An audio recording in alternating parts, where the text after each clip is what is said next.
Don't hoard knowledge. Okay, Mr. Abdul, do you mind? You are a project manager on a project. First of all, what do you do to prevent knowledge hoarding? You're the project manager now.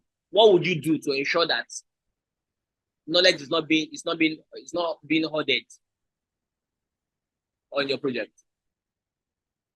One is effective communication, and as much as possible, you encourage participation by the meetings, at least get everybody involved, and get people to ensure that, say, for example, the way you've been managing this class, you ensure that everybody at intervals,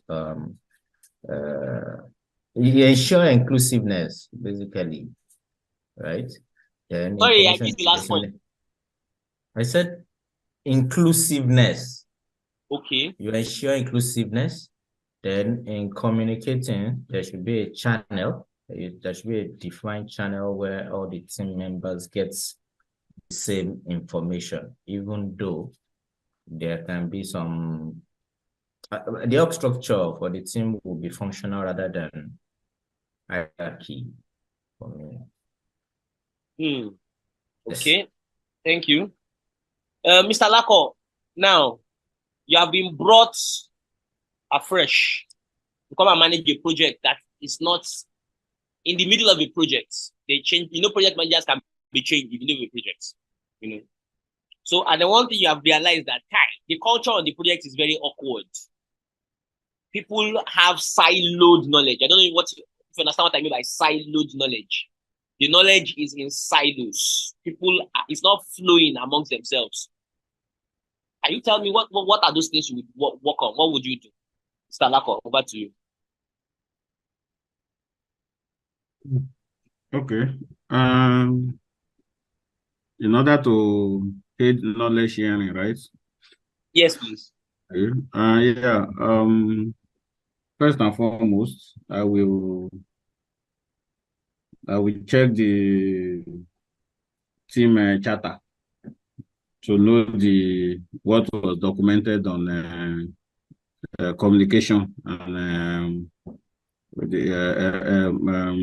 how a cordial, conducive working environment in terms of knowledge sharing, in terms of communication, how they've agreed to actually get it done from the team charter.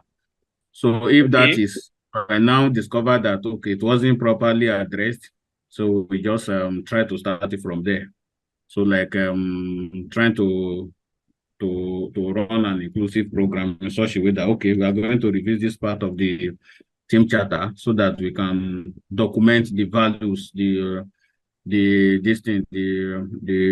communication strategy for and knowledge sharing tools that we are going to put in place so that to ensure knowledge transfer, knowledge sharing, instead of people to be working like you said in holding the knowledge or keeping it in silo as the case may be. So two things majorly: review the team charter and trying to address that appropriately, then create an enabling environment for people for that all inclusiveness, where we are going to put the appropriate knowledge sharing tools in place for knowledge to be transferred.